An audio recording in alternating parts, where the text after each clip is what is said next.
58थि थान्दै जखनथाइ दुलाराय बर' फरायसा आफाद लोगोसे 51थि थान्दै जखनथाइ उदालगुरि जिल्ला बर' फरायसा आफादनि जोंहा फैगौ फेब्रुवारि दाननि 5, 6 आरो 7 अक्ट' 2026 मायथाइनि बे साननिफ्राय जोंहा सानथामनि हाबाफारि लानानै जोङो थान्दै जखनथाइखौ खुंनो थाखाय लाहार फाहार खालामगासिनो दङ। दा बिनि थाखाय जोंनि साफ्रोमबो साब कमिटि आरो लोगोसे जोंनि मावथिफारिया बिथांमोना खामानि मावगासिनो दङ। दा बिनिनो गेजेराव जोंनि गुबै माने गेट मेन गेटखौ जोंहा जागायजेनबाय खामानि माने गेटनि खामानि हिसाबै बिनिफ्राय मोनसे आरोबाव साब गेट थागोन थामहिनबा माने स्टेज पेन्डेलनि सिगाङाव बा फिल्डनि सिगाङावनो जोंहा मोनसे गेट थाबावगोन। दा बिनि खामानियाबो जोंहा जागायजेनबाय। बेजों लोगोसे जोंनि जानाखि डाइनिं हलनि खामानिफोर बेबो जागायजेनबाय। गासै खामानिखिनिखौ जोंहा मावगासिनो दङ, फारि फारियै मावगासिनो दङ। लोगोसे जोंनि जानो गोनां जि थान्दै जखनथाइ बेयावनो मोनसे मैखोमै मेगा एक्जिबिसन हिसाबै जोङो एक्जिबिसन मोनसे लादों। दा बेहाय गोबां माने गोजान गोजाननिफ्राय गलाफोर स्टलफोरा जोंनियाव सोंहरबाय थादों, बिथांमोना बुकिं खालामगासिनो दङ। दा बुकिंनि अनलाइनबो जों हेगारनानै होदों, बिनि बुकिंआ जोंहा सोलिगासिनो दङ। गोबां माने स्टलफोरा जोंजों जगाजग जाबाय। दा बिनि अनगायैबो जोंनि गेजेराव कालसारनि बिथिङावबो फारि फारियै जोंहा जोंनि मोसाखावरि बिथांमोना माने मोसागासिनो दङ बा प्रेक्टिस खालामगासिनो दङ। दा बिनि थाखाय साब कमिटि दङ, कालसारेल साब कमिटि जों दानानै दं। बिथां मानगोनां सुक्राम बर'नि दैदेननायाव जोंनिया कालसार साब कमिटिया खामानि मावगासिनो दङ। दा बे बिथिङाव बिथाङा गुवारैनो फोरमायगोन। लोगोसे जोंनि जि फैबाय थानाय जखनथाइ दा बेयाव जों हांख्रायगोन गुबैयै जोङो जिहेथु सारा मुलुगनि जोंनि दुलाराय बर' फरायसा आफादजों लोब्बा थानाय फरायसा आफादफोरा बिथांमोना फैगोन, दिल्लीनिफ्राय फैगोन, नेहुनिफ्राय फैगोन, हायद्राबाद, चेन्नाइ एबा बेंगालुरुनिफ्राय जोंनि फरायसा फरायसुलि बिथांमोना फैगोन, नेपालनिफ्राय फैगोन। बेखायनो बिथांमोनखौ जोङो बरायनो थाखाय जोङो अराय साखाफारा जानानै दङ। जोंनि माने गासै थान्दै बिथांमोनखौ जोङो जेसेबां हायो जोंनि फारसेनिफ्राय जेबो जाहाथे माने त्रुटि थालाङा एबा गोरोन्थि थालाङा बिनि थाखाय जोङो नाजागासिनो दङ।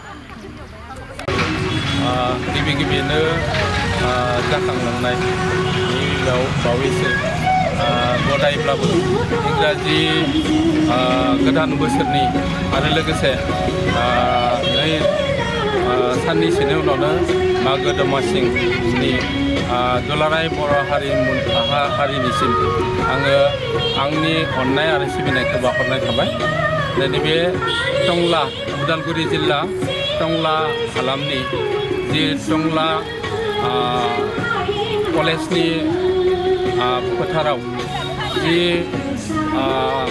58थि बोसोरारि जखनथाइ दुलाराय बर' फरायसा आफादनि आरो 51थि बोसोरारि थान्दै जखनथाइनि जि हाबाफारि सानथामनि हाबाफारि लानानै जि थामथिम जागासिनो दङ। बेयाव लोगोसे बर' हारिमुनि दिन्थिफुंनाय जागोन। बे दिन्थिफुंनायनि जि लाहार फाहार नोंथांमोना नुगासिनो दङ। दा बेयाव मैखोमैनो फक एखनब्ला बे खुगा मेथाइयानो जा, खुगा दामजुमु, खुगा मोसानाय गासिबो बेयाव दिन्थिफुंनायनि लाहार फाहार खालामनाय जागोन।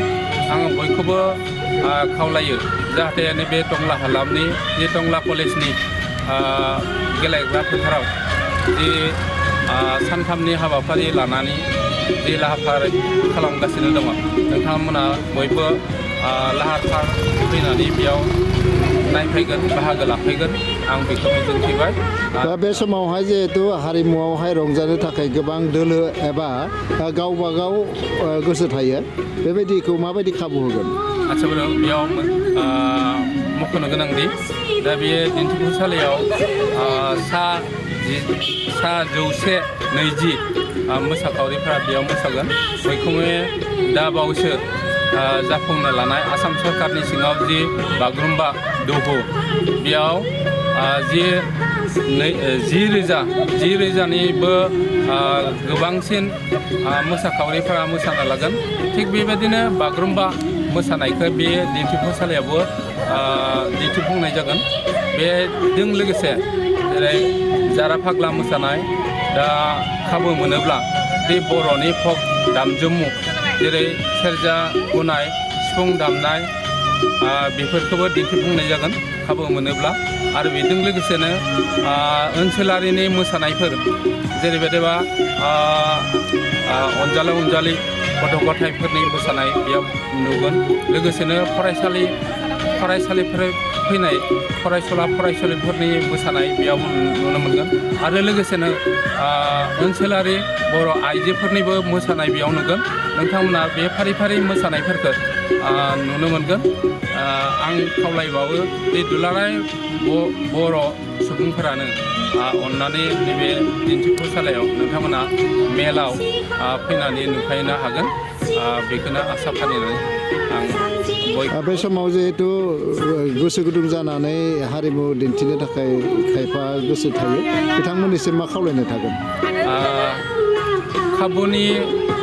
खाबुनि बेयाव माबा दोङो सम दोङो दा सम बायदियै जोङो बयखौबो खाबु होनो नाजागोन बे खाबुनि माबायावनो